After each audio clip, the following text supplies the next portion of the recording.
have an interest in being intellectually engaged and stimulated over something bigger than me, and this is far bigger than me. I believe freedom is the most important thing a human being can have, and it's not free.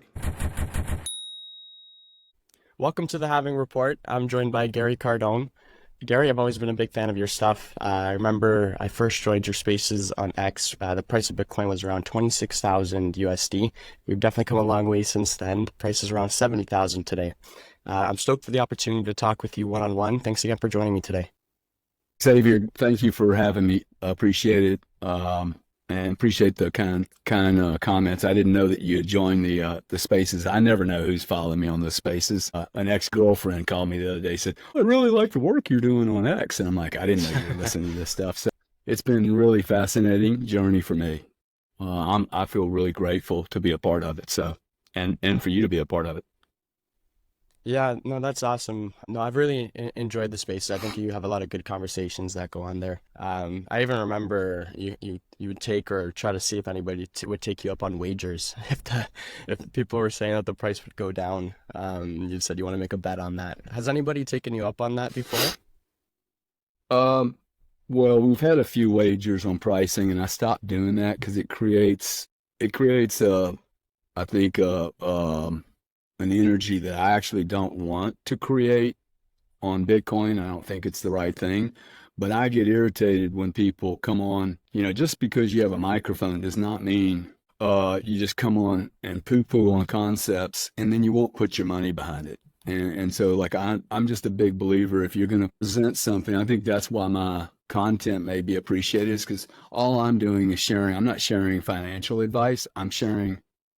I'm actually going through the process of thinking, like sharing how I think through a investment strategy, and how a person my age, with my demographics, with my challenges, with my opportunities, looks at a new opportunity, and hopefully that helps a guy your age and even a guy my age rethink the way they think. One, I'm not giving anybody investment advice; it's just mine.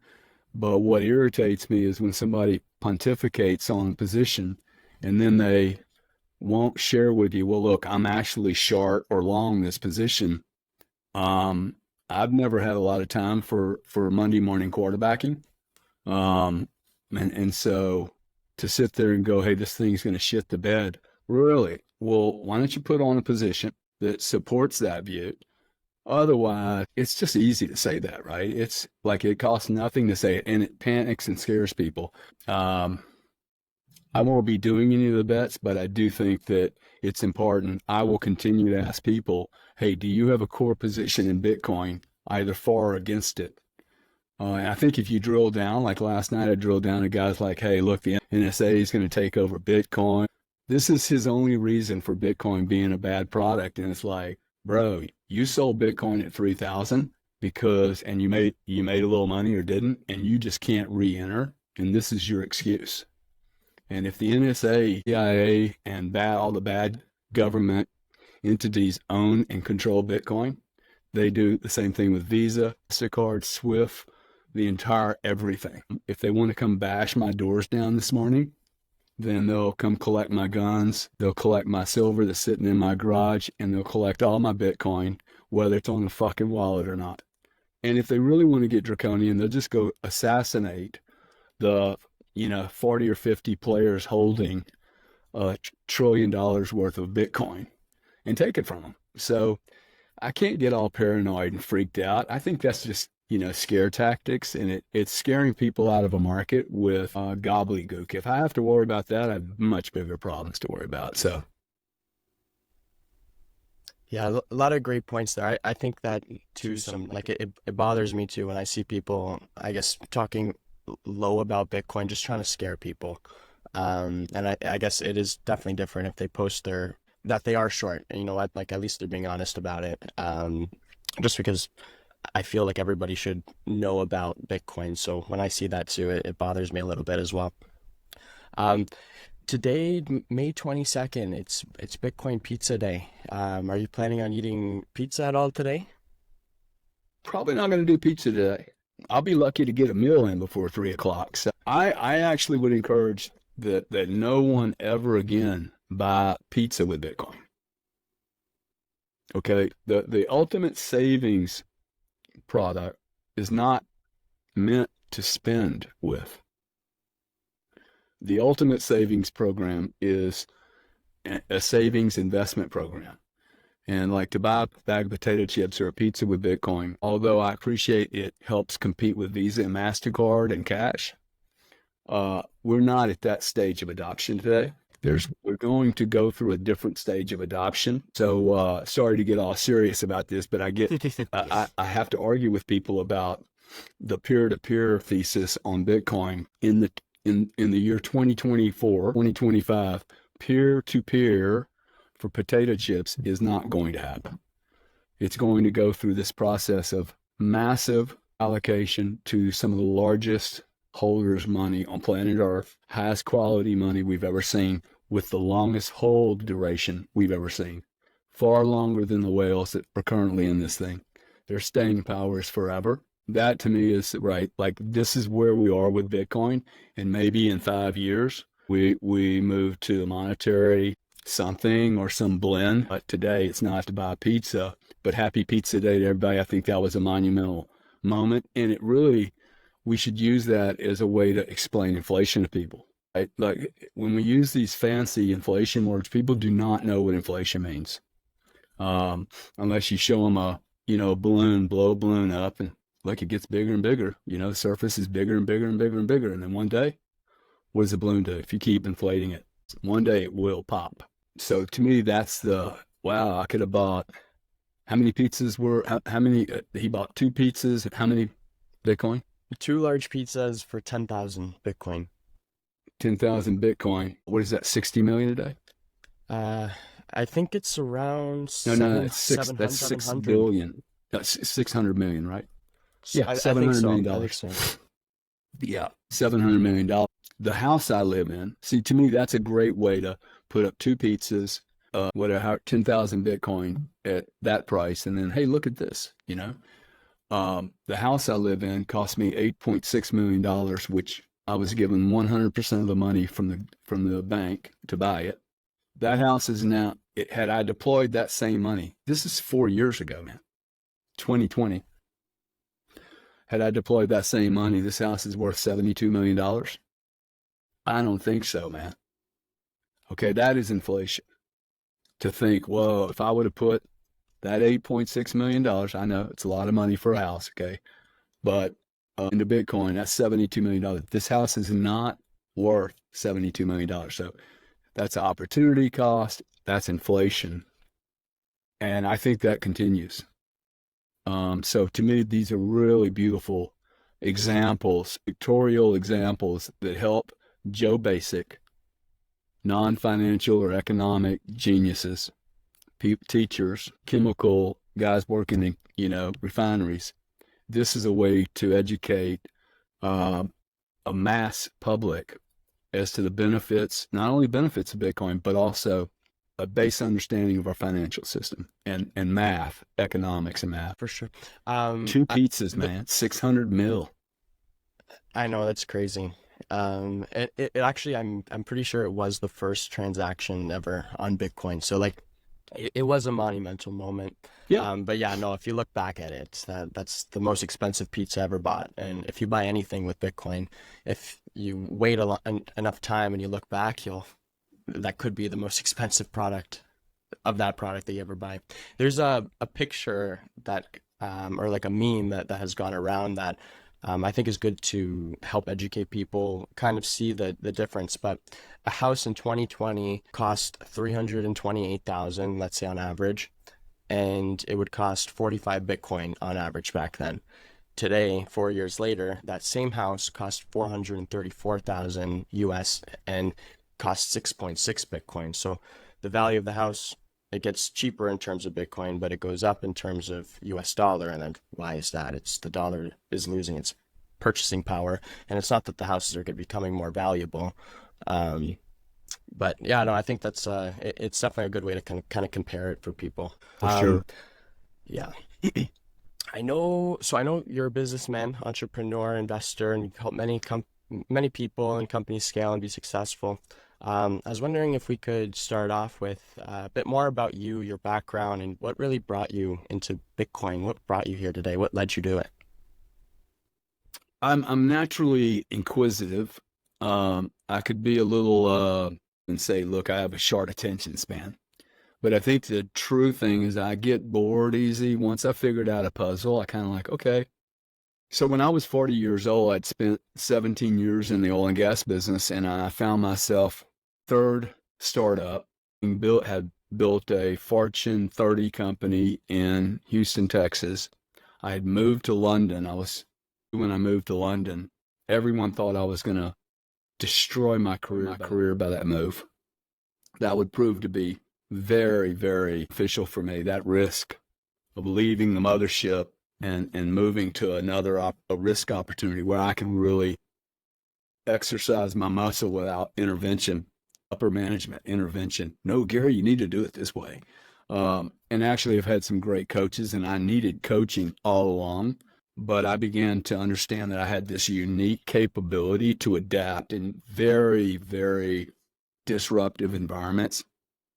In fact, I started to learn that I actually knew how to disrupt the environment itself, that I could become more incrementally important to the whole system by beginning to influence change, whether it was through conversation, debate, and then it would move into politics and lobbying, and really understanding how to, you know, that Pinga game that you play that has all the blocks and you keep pulling the blocks out, Tenja or Is it something like Tetris? that, Maybe. yeah, something like, any of these games that, in these big constructs like oil and gas and credit card industry, these agreements are, you can't even understand the agreements. So most people go and say, hey, this was what Bitcoin did. We need to change everything. Destroy all the plumbing. It would be like going to London and saying, look, we're going to just flatten London, nuke it, and start over. Dude, that's not going to happen. It's not going to happen. Even though those streets were, built in circles, you're not going to blow up the entire, London and then reframe it, or Miami or anything. And you're definitely not going to do that to the financial industry.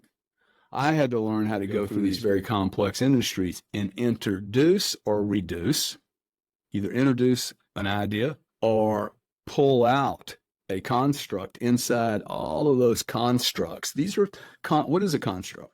What is a rule, agreement, or even the business industry? It is simply a collection of agreements between the players as to what's going to happen. That's it. They can be changed anytime as long as all the participants or the majority of the participants are willing to make that change. So I became really good at changing things. Instead of trying to nuke the whole environment, I would go into the energy minister in the UK and say, look, let's just make a few little changes. And these changes were so logical that no one could say, well, that's just wrong. And these changes, once they got introduced, they would begin to show supply and demand. And one of the things I've learned is that when supply and demand are muffled, when you cannot see what supply and demand is doing to any market, whether it's you can't see how much money is made by Visa and MasterCard from fees, fines, chargebacks, disputes, all that leakage, I'm pretty sure there's something naughty going on there. Because if it's making billions of dollars in fraud fees, you would think it would just drop down into Visa's P&L and go, hey, we make a lot of money from chargebacks. But you don't see it that way. If you can't see what supply and demand is doing on oil and gas, and you wonder, well, hey, we just took 2 million barrels off the market in a market that's supposed to be going straight up, but Saudi and Russia took off 2 million barrels of oil and the price drops. Like, what's that about, right? So anytime this is the beauty behind an open market, a blockchain market where you can see everything, who's in there, who's buying, who's selling. That for me really drew me. It was the initial gravity that drew me into Bitcoin because I have always been at effect, not at cost, at effect to these major players, Exxon, Mobil, Conoco, Shell, BP, Petrobras, Visa, MasterCard, Wells Fargo, Bank of America, JP Morgan, Morgan Stanley, and the list goes on. And you and I will never be invited to the club, dude. Okay? There is a club. I have been told by friends of mine, secret handshake. Gary, you will never know the secret handshake. You're not going to get invited. So being from the outside and a survivor, I've had to figure out, and this has always been my game, hey, if I'm going to fight, let's go fight the biggest fucking people on the planet and try to grab just a little piece of the fat that's sitting on these monster companies who have significant liabilities. That's significant. So when you guys get all scared about competing with JP Morgan, dude, they're not the boogeyman you think they are. They can't move quick. But you and me, 1,000 of us, dude, I can kill any industry with 1,000 players. It's death by 1,000 cuts. That Bitcoin for me is just beautiful. If we can really have open, transparent, I've always wanted to live in that world where no one had an advantage. And it really then created a competitive world. Like I then would learn, hey, am I a champion or am I just kind of middle? Because when you can't change the rules and you're winning, that's pretty awesome. When you don't have an edge and you're winning, that's pretty awesome. So my experience with big companies like the ones y'all are frightened about, they're so fat with bureaucracy. They are so slow in their decision making. They are so arrogant in their hubris, and they're so comfortable in their 401ks. They cannot adapt to change like I can. So I have this really, like if I'm in a market that gets boring, and that's what happened to me in energy, I'm like, I don't want to do this anymore. I walked away from a $7 million a year job, sold all my stock, literally walked away from $100 million in call options that I valued worth zero, and took 5 years off of my life, studied religion, history, myself, and then created another business. And I stopped that business 4 years ago because me and my partner started arguing. I got bored with it 5 years into it. This is a chargeback business, and the chargeback business showed me how criminal the credit card industry is. And I'll say it really loud, how criminal the bloody credit card industry is. It is an abomination beyond anything I could describe to you. Anything you've ever heard about big finance is put on steroids in the credit card industry. It's disgusting. And my disgust over it, and it really kind of drove me here where Bitcoin pulled me in. That old knowledge of the industry and credit card industry pushed me here because to take advantage of your mother is not okay with me. You want to come take advantage of me, Visa, MasterCard, come fuck with me and let's fight on an open turf? Awesome. But to charge a lady a $7 fee, late fee, when you know her Netflix automated monthly thing is going to go off on Tuesday, but she does not get paid to Wednesday, and you slap her for an NSF, dude, that's just uncool, okay? It's not cool. It's not fair. It's a 50% tax per month when that happens. And it's happening in spades. There's $7 trillion of these fees every year pushed on you people. And I say you people because I don't pay them. I call my bank up in November every year, scratch every one of these charges, dude. Every one of them. I let them do it to me all year long. And then in the year, bro, all of them go away. And it's thousands of dollars, man. $12 here, $4 here, $3 here. So I get neutralized in all those fees, get them all back because the bank's scared to lose my business, but you don't.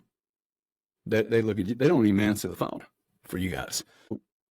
Maybe I'm a bit of a Robin Hood. I probably grew up on the wrong side of the tracks, had no advantages whatsoever. And this is a moment in time for America, in fact, all the world, where Joe Citizen can actually take control, more control than he's ever had before, of the sovereignty of his voice, his messaging, and his money. And those are really, really important things if you believe in freedom. And I believe freedom is the most important thing a human being can have. Freedom. And it's not free. So people ask me, hey, why am I doing this? I have an interest in being intellectually engaged and stimulated over something bigger than me. And this is far bigger than me. This is important. I'm going to make a shitload of money doing it. It's funny. Every time I follow something, my heart, what's right, I always make ridiculous amounts of money. So isn't that a beautiful message? When was the last time you heard that? Wow, man, you can get like filthy rich. I mean, fuck you, freedom rich. Just doing what you want to do and being authentic and not becoming a robot or a slave to the system, whatever that system is. Yeah, that that's awesome. Like that was a lot of really good points. I like how you got into it. I'm like similar in a way too. I do believe in like everybody, and I want the best for everybody, and I think Bitcoin is a way to kind of get to that. And like you said too, it evens out the playing field a little bit for the little guys.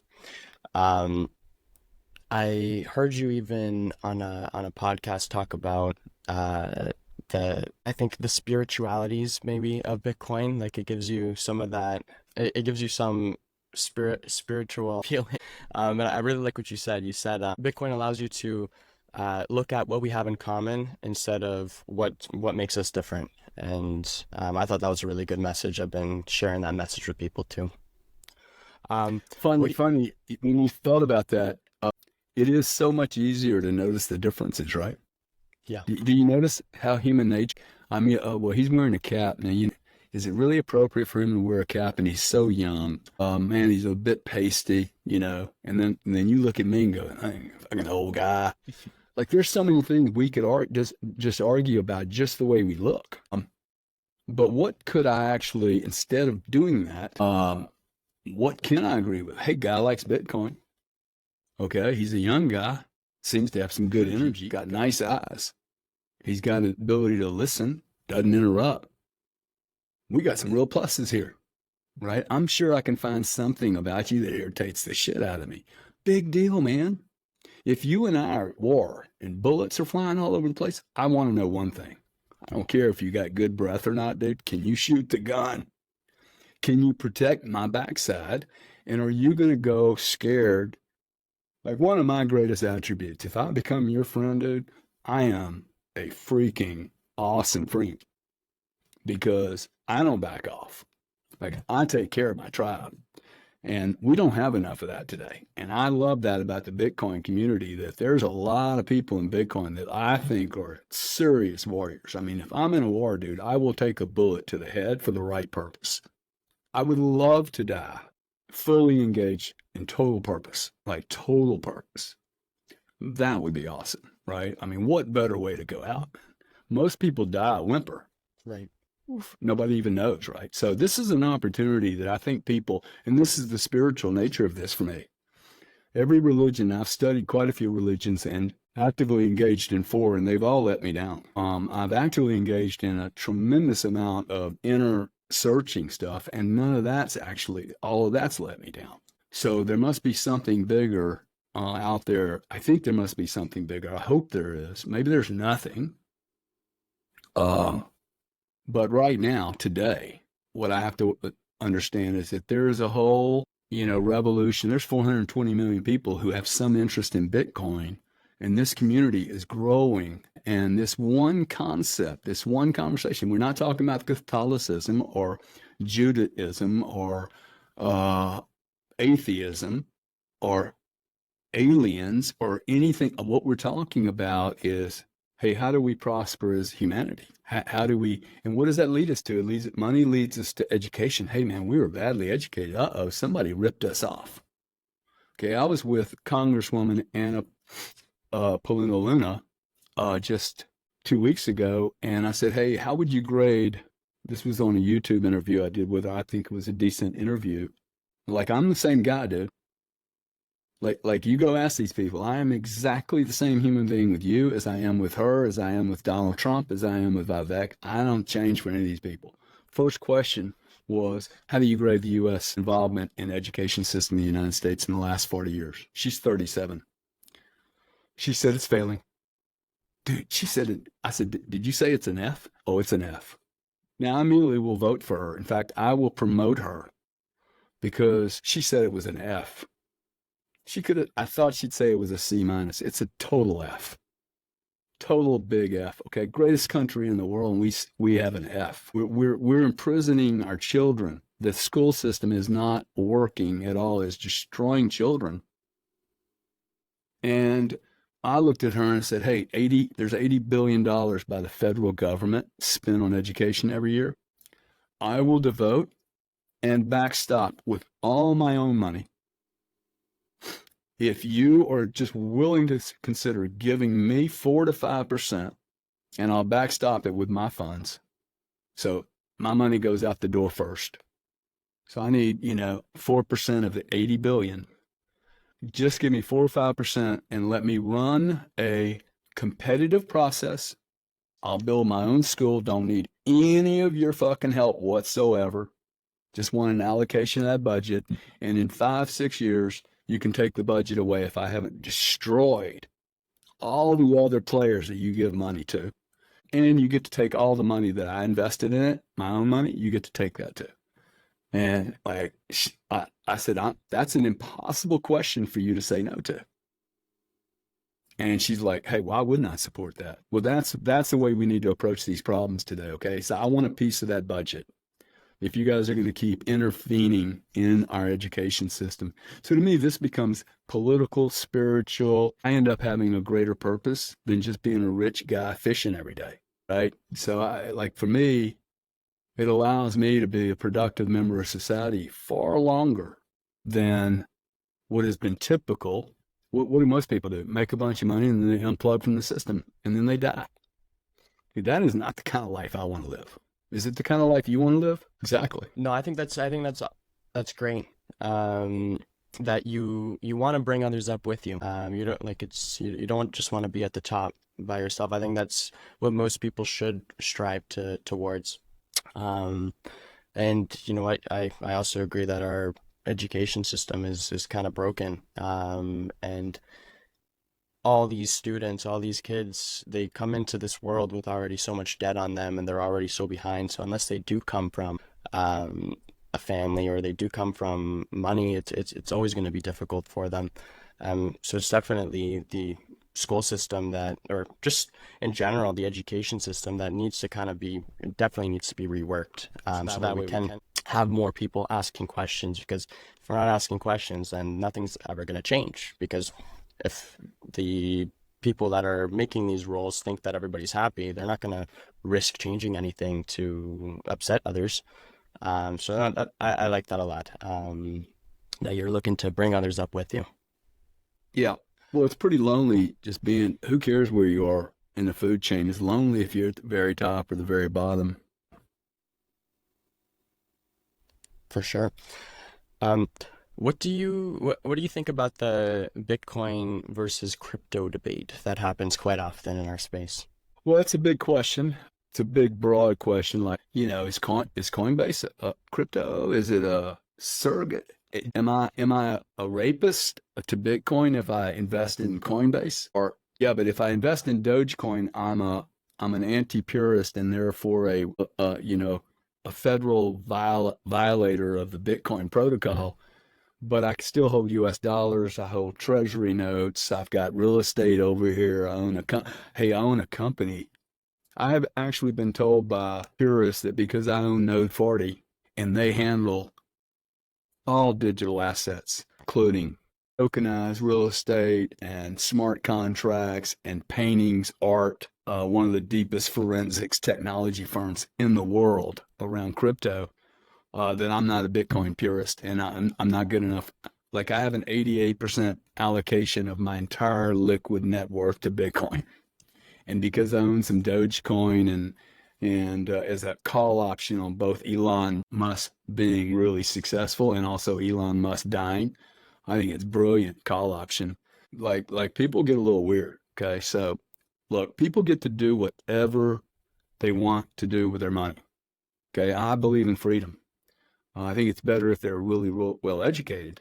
I think people chasing unit bias is idiotic, and it just goes back to the education system and says, wow, why do people think buying something that trades at 0.00005 cents versus buying something that trades at 70,000 is an advantage? Now, I have made all of these mistakes, okay? I am the guy that did not buy Berkshire Hathaway in 1998. This is why you guys want me around, because I will admit every mistake I've ever made, and I've made a ton of them. but I didn't buy Warren Berkshire Hathaway preferred A stock at 8,000 that's trading at 700,000 today. Left millions on the table because I was like, $80,000. I can't buy 80,000 or 8,000, whatever it was at the time. Just like the people are saying about Bitcoin right now, it's too expensive. So I'm going to go buy some dollar stock. By the way, I can't even remember the stock that I bought, probably because it went to zero. Okay. But now Berkshire's at 800,000 or whatever it is. It's done a ridiculous advantage. And I don't have the money that I could have had. So I would have loved to have a guy like me go, bro, Unibus, are you a freaking idiot? What is wrong with you? Go buy a fraction of a Rolls Royce or whatever holds its value. Just because you can't buy a whole Rolls Royce. Now people go buy whole cars and they get into leverage on their car. I went on a date the other night and a chick telling me she just bought a car. I said, did you buy it? Really? I said, well, how much did it cost? She said, well, it's $800 a month. I said, oh, you didn't buy it. You leased it. That's the worst damn thing you could do with an automobile is lease it. Okay. Well, I mean, it's brutal. She probably makes $4,000 a month. She's got an $800 lease. I said, well, dude, that's $950. She said, no, I told you it was $800. I said, no, it's $950 because you got $150 worth of insurance. That's before the gasoline, okay? That car is not worth anything without any gasoline in it. So my view is this young lady, probably be my last date with her, but this young lady could not afford the car she bought. And in fact, most people that buy houses cannot afford the house they're buying because they could not afford the house had they not been given 75 cents on the dollar. If mortgages went away tomorrow morning, it doesn't matter if what the interest rate, the mortgages will always be there. But if mortgages went away tomorrow morning, what would homes be worth? This house is still, well, it probably wouldn't be worth, but a $800,000 house, if you only have 150,000, you can't afford that house, right? Now I bought this house for 8.6. I said it's all cash, and then I backed into it. I went to the bank and went, hey, I don't need your damn money, but if I was to take it, what would it cost me? And they gave me all of it. So I was like, okay, I'll take it. That's a very different thought process. And this is basically going back to the education pieces. People do not understand money. They don't even understand the agreements they're getting into, man. Right? And I'm not talking about your age. I'm talking about 47, 57, 67, 37. No one's figured this out because about 95% of the people that's listening to this are going to die broke.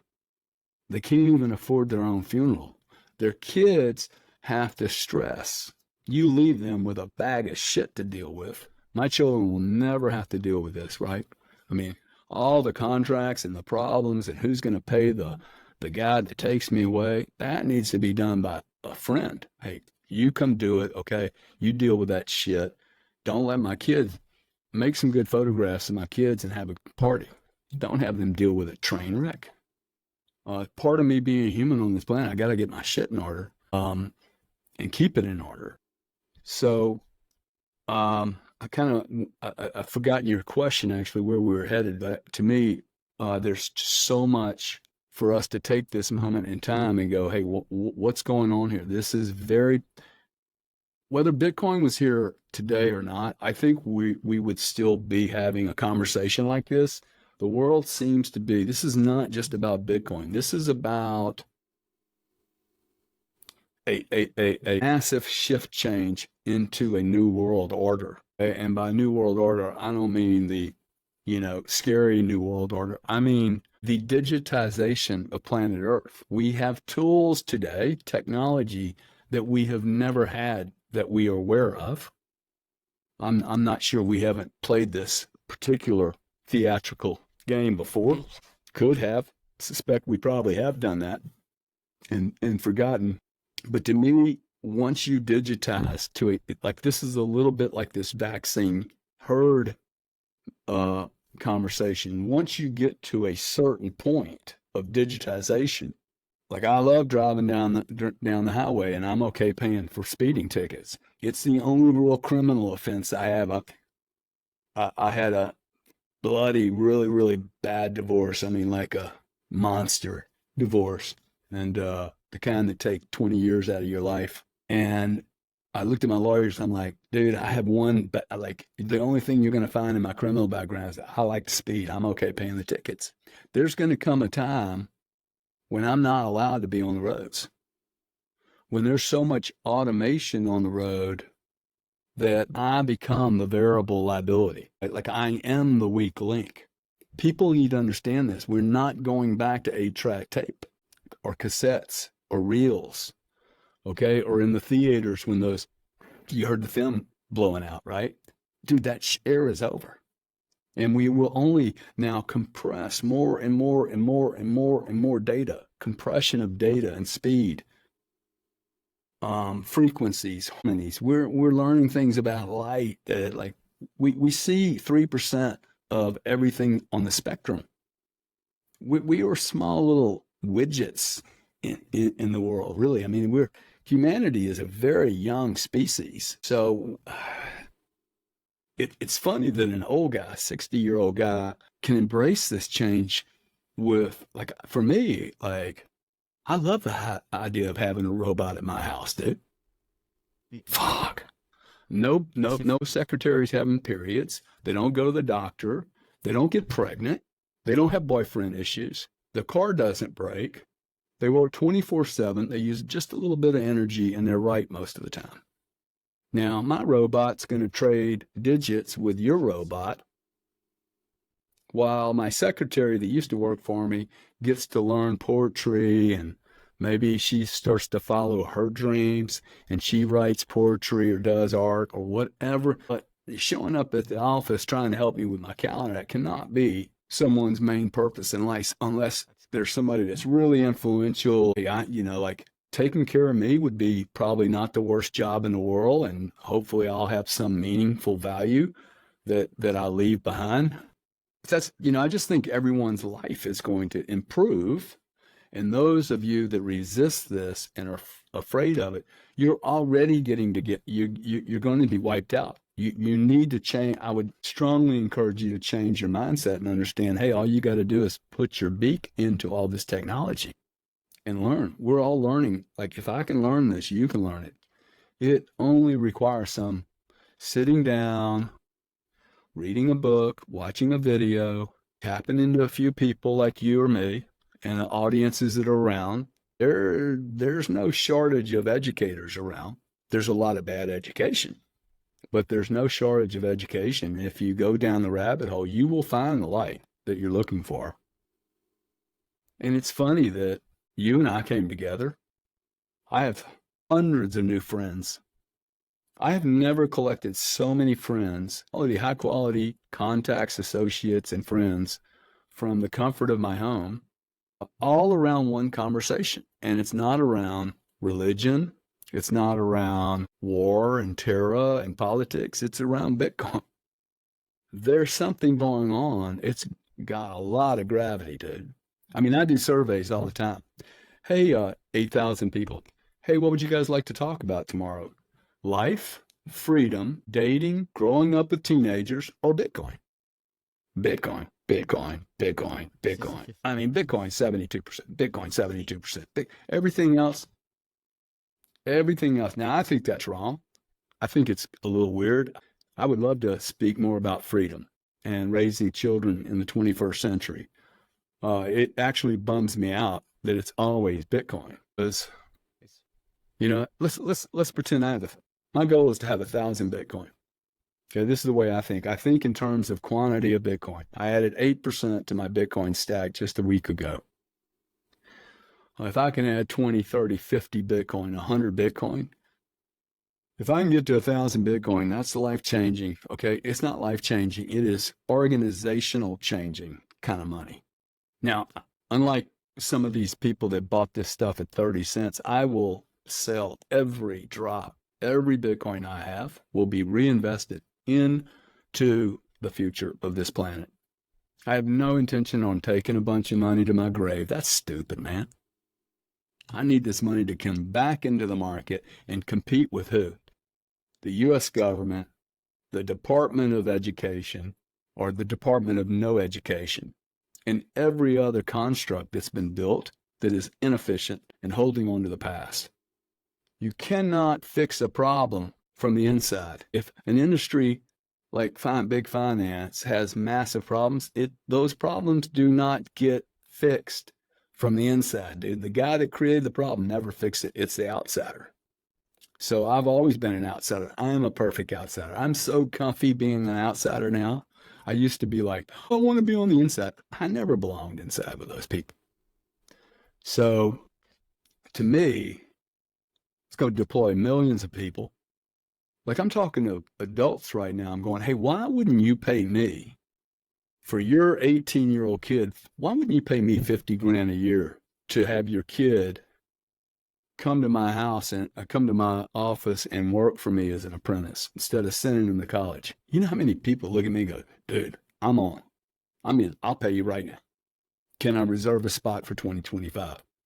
This is where I would send my children to other experts. I would never have my kids work for me, but I would send them to a guy like you and go, hey, man, I'll pay you. Now, I wouldn't send them to you, but because I don't know you well, but I'd send them to a couple of guys like, you know, man, if I could send my kids to a guy like me that could really navigate and then they learn how the real world works. And just a message, because I suspect your audience is fairly, young, is get out of your hometown. Okay, get out of the comfort zone. You don't meet anybody like I'm always uncomfortable. I'm always meeting people. Imagine having 4 different industrial careers, and these are big industries. I'm always new, right? I'm always the guy that's just coming into the market, and that's uncomfortable for a lot of people. But if you're too comfortable in a job, you might want to look at that and go, hey, maybe that's not really good. Comfort is not great for me. I never learn anything. If I'm lifting the same amount of weight every day, my muscles probably aren't growing. Okay. That I wasn't sure if you were done there, but no, that was a lot. You mentioned a lot of great points, and I think it always comes back down to, or maybe not always, but the education, and it's so important to grow our own mindsets, grow what we're doing, grow our own thoughts, our own thought processes, our own questioning. You know what? It's also so important that you mentioned too, like having somebody like working for you. Even that, they learn so much. So the coaching aspect is definitely very important. It's important to find someone that has done it to just learn a little bit from them, learn about where maybe they went wrong. So that way, because I'm sure if you've made a mistake and you're teaching that to somebody, you want them to make sure that they don't make that mistake. So it's definitely really important to find those people that want the best for you, that want to teach what they know. And it's important to get, like you said about leaving your hometown, it's important to get out there and learn new experiences, meet different people, see what other people are going through. So that way you can really form yourself in that matter.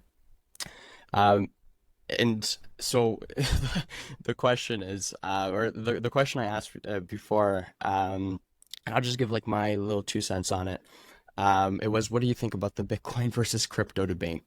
And again, it comes right back down to education. I'm the same way. I think it's just important to, like, that's why I would tell somebody to look at Bitcoin and not look at crypto until you understand Bitcoin and what Bitcoin is and what Bitcoin's doing, because then at least you can make an educated decision when looking at different cryptocurrencies. And yeah, To add to that, just to help you out there, I think people will say, sure. hey, look, they don't need to look at any other crypto. They can just look at fiat. And this is my point about the argument really should be, hey, like Ethereum. I'm not a big fan of Ethereum. I owned Ethereum, dumped it all. I think I own 11 Ethereum. Looks like it's going to get a Hail Mary pass tomorrow. It might. But I think comparing Ethereum to Bitcoin is a fool's game. There's no comparison. It's not even insane. You might as well compare Ethereum to Swift or in fact, XRP. Maybe XRP has a bunch of hooks into the card schemes and old legacy finance companies. Maybe they do okay. The stock price says they don't do shit. That's the truth. If the real play here is to educate people on Bitcoin versus all other man-made currencies. Man-made being that man-made and constantly intervene with. Clearly, Satoshi was a man or a group of men and or women, and that's cool. But the way they built the construct is they have no more influence. There's no one human or group of humans that can easily influence a change in Bitcoin, unlike all other legacy assets, or in fact the circus you call crypto. Do I Yeah. believe that none of these are going to survive? Oh, I'm sure there'll be a couple of AOLs that pop up out of here, or Yahoos. Okay, but I ain't sticking my children's legacy wealth, dude. I'm 60 years old. I've done this a long time. I've been more right than I've been wrong, and I've lost hundreds of millions of dollars from making mistakes, but I still didn't die, which is pretty impressive. Anybody that did this straight up, don't believe that story, okay? He is not the mentor you want. Show me a guy that almost got crushed and survived it. That's the guy you want, okay? That, like, you don't learn anything from, I never made a mistake in my life. Well, okay.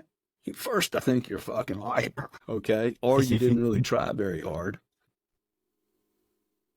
I mean, Warren Buffett, he sat on his hands more than he did anything. Why can't I learn from that, dude? When did it become uncool to go, hey, sit the fuck on your hands, buy some more Bitcoin, and go back to work, dude? You don't have to do anything. Kill your $300 account with TradingView. You don't need a $300 TradingView account. Put the $300 into Bitcoin and go back to work. Like if I have an employee and he's looking at the price of Bitcoin, I will fire. Like what are you doing, dude?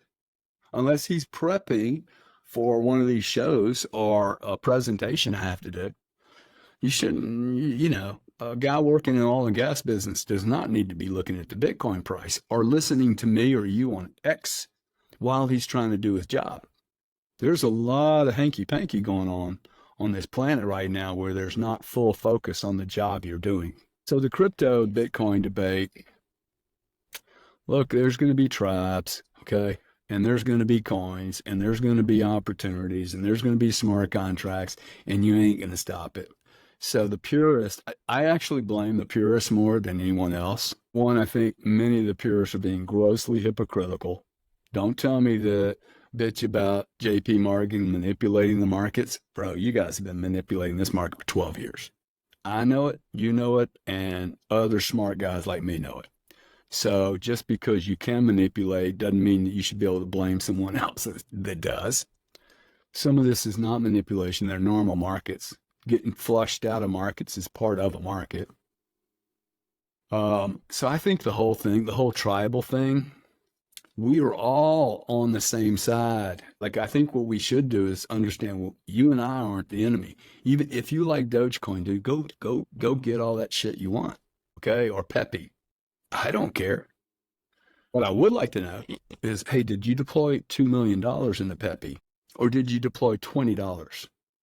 Because just because somebody does this in a microphone, okay, I will tell you that I own 300,000 shares of Doge.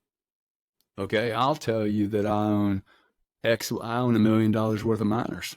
I think it's been a bad investment up until yesterday. And I'm only holding on to it. I wish I would have not done any of it. And I'm in a space where you would think me having some of this actually makes sense. So one thing I would encourage everyone to do, if you're listening to a educator, motor, influencer, I think of myself as just trying to share my story here. I do not want to influence anyone other than, hey, go get more education. I would strongly encourage everyone to go, hey, by the way, Mr. Smart Shit, what is your position? I have a right to know. Like who told me the other day, some big heavyweight financial guy, I own 60 Bitcoin. Like it was the rich man, poor man guy. Okay. I'm all into Bitcoin, man. He said something about like he's got 30 Bitcoin or something. I'm like, bro, I thought you were a monster. That's not a monster position for King Kawasaki, rich man, poor man. I know everything about everything. It's like, really, that's your position? See, that makes me so excited because I'm like, nobody's in this shit, dude. My brother owns 100 Bitcoin. Okay, he should own 1,000 at least, and he's not even into Bitcoin yet because the 100 Bitcoin he has, he was given the Bitcoin. You don't own Bitcoin till you buy Bitcoin. That my view is you don't really fully understand until you spank down 70 grand and go, okay, I'm in now. Now let's see what happens. And that is my process for understanding everything. I don't study a woman for 18 centuries and then ask her out on a date. I spend money on the dinner, invite her to the date, and then I get to know about her. Okay. I have more interest after I have invested some of my time and money in a human being. But what do Bitcoiners and some of these so-called investors? Well, I'm going to study the market for a century. Dude, you're not studying anything on the sidelines. Put some money to work. Go read the white paper. You'll be motivated now. Okay. And if you haven't done that in your 401k, if you haven't done that in your pension plan at work, shame on you, man. You're just following the path and you're not taking control of your freedom. We get back to the word freedom, which I got to tell you, okay, there's only one thing on this planet that can help me be more free, and it is money. It is. It's money. Money, you give me enough money, I may not be able to get free of my own mind. In fact, all that money, if I have an unfree, imprisoned mind, it will actually kill me. The more money I have, the more miserable I will become. But if I am healthy, if I have a balanced thought process, money is the greatest fuel for me being able to become truly free. And that is something that I think we don't talk about very much. Like, I don't even think most people understand how to define freedom, much less what it costs. If you can't define it, you really pretty much told me you can't define it. You have placed very little value on it, right? It's fascinating. I've been probing a lot of people lately. Like, I'll ask you, Xavier, how do you define freedom? So for me, it's gonna kind of be like cheating my answer because I heard what you said and I did like your answer for freedom, but I'm pretty sure what you said, and now I guess it's my own definition too. I like it. It was the ability to say no to whoever and the ability to say yes to whatever. And then for me too, so that was I think an answer that you gave on a podcast a little while ago. For me, before that, I would probably say the ability to do what I want with who I want. And like, I want to spend as much time as I can with my family. I want to spend as much time as I can with my friends because time is the only thing that there's two things that are scarce: time and Bitcoin. But yeah, it's just the ability to spend my time however I want to spend my time. That would be Yeah, my and, answer there. What and about you're you? learning that. See, I think too many people wait too long to live their life. Yeah. Your parents probably like, yeah, I need to work till I'm 60. And then when they're 60 and their knees are busted, they've had that back surgery, or the shoulder surgery, or they're not quite as cool as they were when they were 40. They can't ski nearly as fast as they could ski when they were 40. Yeah, they have more money now, but their body, they can't even use it. It's sad, man. So I think this is why I get around the whole Bitcoin crypto collision. Is like, whoa, knock it off, man. We're all talking about the same thing. Many of these are scams. Okay, that does not make Bitcoin a scam. Just because you came out with King Kong Godzilla, of course you're going to have a bunch of knockoffs, man. Of course you are. This is one, it's America, and two, it's the world. You have people, this is not just an American product. I mean, you have people that disagreed with the protocol, you still have people that are disagreeing, suggesting that Satoshi meant peer to peer to mean in 2024. I didn't read that in the white paper at all. There's a lot of shit I didn't read in the white paper that people vomit all over and conflate into a conversation like, did he say anything about peer to peer for every transaction on potato chips? Because I moved $3.5 million from Bitcoin to buy a Node 40 on a Saturday afternoon from 5 banks. Took me 12 minutes. Now that's peer to peer. Fucking that's monster peer to peer, dude. I bypassed 5 bank fees, didn't lose 5 hours of my life, and the guy that I sent the money to, the CEO of Node 40, was able to use the money 2 minutes later, dumped them into stable coins, and then refreshed his treasury. On a Saturday afternoon, the day Celsius, Galaxy, FTX were blowing up shit in the bed like you read about, not one problem. Wow, that's interesting. So that's peer-to-peer. But buying potato chips, I don't buy potato chips with a bag of freaking gold, right? I would never waste my gold that way. So we have, just because people communicate doesn't mean their opinion on a particular construct or the way a market rolls out is gonna, this is gonna be a 12 to 15 year rollout, which is really good that it rolls out over a period of time. And quite frankly, I'm cool with the crypto bros coming up with all the problems Bitcoin has, and they'll go in there and put band-aids on it and sell you the story it has utility. Ain't one of these fucking things have any utility purpose right now. Not one.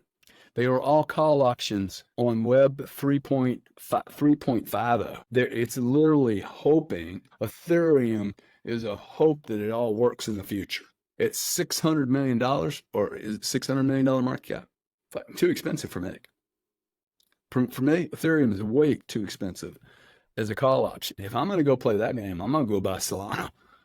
It's just cheaper. These are all these conversations that I think convolute. Is there liquidity being moved that could have gone? Would all of this liquidity just float into Bitcoin? Damn right it would have. Bitcoin would be a $3 trillion marketplace if Ethereum and Doge and Smooge and Pepe and Beppy and Reppy weren't around. If you would have just closed the gates and said there's only one, if the regulators would have done their fucking job in this country, shame on you, SEC, dude. Shame on you. Every department in the United States. I don't know what crimes you were following. You definitely didn't pick up that pipelines were going to be blown up, that Israel was going to be invaded, or so you say, that there's all these bizarre things going on, dams exploding in the middle of the night, Ukraine. I don't know what you guys were doing, okay? You definitely weren't stopping FTX, Celsius, brilliant criminal. Well, these were not brilliant criminals, dude. It looks like they were given a ticket to steal from Joe Public. So shame on you, FTC and SEC, for not doing that job. They were tracking me down for $100,000 in the chargeback business because supposedly I helped merchants for $100,000. Spent $7 million. I've never had a problem in 42 years of building businesses in 3 countries. Never had a problem with a regulator. And I get a fine for $100,000, dude. I spent $7 million to defend against the case. It cost me $5 million just for them to tell me that they thought the fine was worth $200,000. Okay, that should be ridiculous that the government would spend that kind of time and money for an entrepreneur who has no red flags in his background. None. Not one red flag. And they would collect $100,000. Okay, I survived it. Well, you wouldn't survive it, dude. I had no skeletons in my closet, and I had the money to fight it. And I was just big enough asshole to go, I'm not relenting to this. I actually wanted to go to court and expose what was going on, because it's this policy. They just keep sending you letters. See, we now live in a country where they just send you letters, dude. And then you got to hire lawyers. And then the lawyers, and then you realize, hey, shit, the $1,700 an hour lawyer, 2 of those guys will help me through this. But who can afford a $1,700 a year lawyer? That's why people don't fuck with me online anymore, because when you do, I send you a note and go, hey, bro, I hope you have $2,000 an hour lawyers, because I will come after you. So hard. Okay, do not defame me. And this is something we're going to have to go through. Now we have a digital marketplace we can communicate with. Hey, what's okay and what's not okay? What's crossing the border? I love that everything is on a blockchain and transparent and recorded, like I love recordings. You can record me forever because I have nothing to hide. And that to me, living in a transparent world, I'm willing to be responsible for my comments and my statements and my actions. And I think everybody else should be, including major players. Hope that answered the question. I may have strayed. Oh, you're good. And even with the recordings too, even if you've made a mistake, you're open to admitting to that mistake and admitting that you've learned from it and then explain what you've learned from it. And that's also, I think, maybe so against or so slow to move on Bitcoin, and the whole technology is because they don't like transparency. They want to keep bribing these officials across the world with this money or that money. And with Bitcoin, it does become a bit harder for them to do that. And to add on to what you were saying earlier about like you need to hear that somebody has put money in behind, or just like if you see an influencer talking about it, you should know what their conviction is. And I think it isn't like actually you were saying you can study the market for 10 years and unless you put any money in it, you're just looking at it from the sideline. And I like that point because I think that your conviction gets stronger. If you put your money in and you see the value of that money go down a little bit, then you start to ask questions and you start to research it a little more. Think, wait a second, was this a good investment? Was this a good thing that I did? So I think that you do have to put that money in because you get to start searching, researching, and I guess your conviction becomes stronger because you know you start to learn more about your investment in the first place. And then you mentioned earlier you do some polls sometimes and you ask people, what do you want to hear about? Do you want to hear about family? Do you want to hear about growing up with teenagers? Do you want to hear about life advice? Do you want to hear about Bitcoin? And the option is usually Bitcoin. Something that me and Brad like to say often is that all roads lead to Bitcoin. Mm. I know there's all roads lead to Rome too, but if you really think about it, if you think about all the problems that are in this world, you can, in almost every scenario, track it back to Bitcoin and how Bitcoin might solve that problem. And also with like the crypto and people talking about the problems with it, with people talking about all this, like just all the noise that kind of happens with it. I think that's a good point or a good part about this atmosphere too of Bitcoin is that we do ask these questions and we do try to find answers for them instead of just letting it be. I think it's just important to keep asking questions and you keep learning and find out what the problems are so that way you can fix it instead of just kind of letting it happen to you.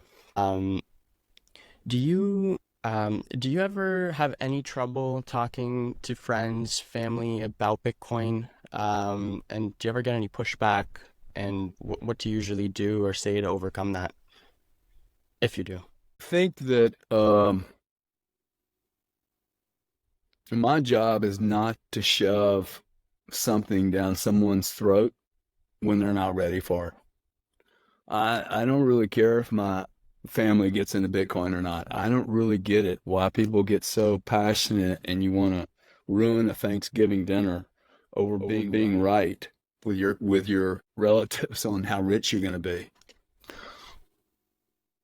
I don't know how long you've been doing this, but one of my observations over the last since 2000, I first ran into Bitcoin in 2000 and bought some in 18, was turned off by it in 16 to 18 by the carnival of behavior, was also turned off by the way it was pitched to me. So I think the industry's done itself a lot of harm and having the wrong people be spokesmen. Really, I think that the messaging has been fucking childish, horrific until the last, I would say, 4 years or so. It's really started to mature. And I'm not taking pot shots at anyone. I think everyone was doing the most and best they could with a rebel kind of startup. That's the way it always works. And then it becomes more mature. Like I am very familiar with the startup world. That's all I've ever done. I know you do things early on that you would not do 10 years later. And that's what we're going through right now. Now you have the sailors of the world and other people. And now it's getting ready to get really fucking professional, man. It's going to be so exciting. So I'm not here to like um, try to shove this down anyone's throat. My observation about people who get this is that they're pulled into Bitcoin. No one just drove their nose into Bitcoin. You're kind of pulled into it. You're either wounded from your background, you're angry, an anarchist, you don't like the system, you feel like an outsider, or you're intellectually, like for me, I'm just very intellectually stimulated by constructs like this and want to get engaged. So I've been just pulled in like a magnet. And I want to think that it's because I have a higher IQ or EQ or both, and therefore I am more destined to this harmonic frequency. That's just my ego talk, and I'm just grateful that I figured it out after 3 bad starts. My point on earlier, and then I have to probably wrap up here in a couple of minutes. But my point earlier on about asking the influencer or the people you're listening to how much of whatever they have, which is a real no-no. Hey, how much of this shit do you own, dude? You can't possibly ask me that. Well, I have a lot. Okay. And I think it's very evident to everyone. Hey, Gary's actually, I just sold a house and said I bought all of Bitcoin, right? And that was my last purchase. I think one, I have a right to know when I go see a doctor, how many surgeries have you done on the shoulder? If you've done 3, dude, I'm moving. If you've done 300,000, you might be a decent doctor. If you got $300 million worth of net worth and you've built companies and done whatever the fuck you wanted to do and retired from industries because you just got tired of it and you wanted to flip off the man, I'm going to probably listen to that cat, dude, especially if he doesn't have a lot of noise in his life. So you have full capability to ask anyone how the hell they validate their position and who they are. And this thing about, well, I don't have to tell you how many Bitcoin. Look, I don't have to tell you how I store my Bitcoin. That I will never answer. Okay, I think it's a ridiculous question to even pose in an open forum, whether it's ETF, self-custody, third-party custody, multi-sig, dude, Coinbase, Binance, Kraken, I don't give a fuck. Come into Bitcoin and then you'll figure that out. Get into the process however you come in, and they're all coming through the ETF now. We're seeing monster. I just had an interview with Bitwise. It's staggering. Okay. I think you're going to have, and maybe we could end here and then we can do another show some other time, but I think end of the year brings in $36 billion into ETFs, into Bitcoin, with or without Ethereum. 36 billion. We're at 12 right now, dude. This is the greatest launch of any ETF in the history of the world by 10x. It's staggering how quickly these players have moved. I actually think it's going to bring in the wirehouses, which will be the last people to make these decisions, and they're the biggest money in the world. This response to the ETFs is going to accelerate the wirehouses and the largest money planet Earth has ever seen come into Bitcoin. This is money with duration that Bitcoin has never, ever seen. And at $13 trillion, this new money that's moved into the ETF, it is more fresh money has hit Bitcoin in the last 4 months than is ever in the prior 15 years. Mark Yusko told me that 2 days ago. He's like, dude, it outsizes all the money that's ever come into Bitcoin, initially invested in Bitcoin. That is staggering. And this money that came in, dude, it's going to pale in comparison. So I think you have a right to ask people when they're spouting off, hey, like, what's your position? Because I am extremely biased at this point. Like, I could be a liability to someone, right? There could be a 30% drawdown and it destroys people. But I tell people, hey, man, I'm willing to lose every penny. Okay? My thesis is based on, hey, I could be wrong. And this bet's so outsized. This is a bet. It is a speculative thesis. When I put my money behind this, hey, I think this is going to play out this correct. And I could be wrong. I'm willing to be wrong. But I think I'm going to be right. And to me, I have an obligation to share that with people so that they know, okay, this guy's really, really long. He has a bias, most certainly. But I could be wrong. And by the way, if I am, it doesn't change my children's life, and it does, well, it will change their life, but it's not going to diminish the life they have. I think they're actually going to have many more problems if I'm right than if I'm wrong. If I'm wrong, they grow up like me and you. In fact, they grow up like you and I did, but they're going to have a few more $1 million because they'll be fine. If I'm right, they're going to have billions of dollars to deal with. And that's a big problem, man. Because most people that have billions of dollars, they destroy themselves or their families. There's just so much to talk about surrounding Bitcoin, and there's just so many lessons for everybody Truly. to learn from it. It's amazing. I love that point, that part of it. It's But like a yeah, religion, to man. to respect your, yeah, no, exactly. I even made a post one time and it was like my religion, Bitcoin. But it's Hey, been a pleasure having you on. it's me a bigger communion. I have more communion over this topic than I had in all my Catholicism. And it comes back down to like again, I think Bitcoiners really care about other people, and that's you mentioned it on another podcast that like Bitcoin, when you're into Bitcoin, you start to think about what we have in common instead of what our differences are. And you know what, even me, I see stuff happening with war, with this, with that, and if I see that they're into Bitcoin, I'm kind of a little less. I don't, it doesn't bother me as much because I'm like, you know what, at the end of the day, this person does care for everybody, does want everybody to kind of get back to that even playing field. And I hope that that's the case for it. But I really like that point that you made, that again, Bitcoin helps us see what we have in common instead of our differences. Um, yeah, but no, again, Gary, it's been a pleasure having you on. I think we discussed a lot of good topics today, and again, there's just so much more to talk about with institutions getting in and everything as well, with the ETFs and just so much development, so much future ahead of us. But yeah, no, I hope to maybe have you on again at some point. See you in the spaces, but I want to just thank you again Thank you so today. much, Xavier. Appreciate it, and really value what you guys are doing for the community. Getting this information out is really good. So keep up the good work, and all eyes on you, dude. I'm gonna watch your progress. Okay. Thank you. No, I appreciate it. And you too. Again, I've been following for a while. You've been doing great. Love Thank you the so content much. and what you're doing for the space too. Greatly appreciate it. Awesome.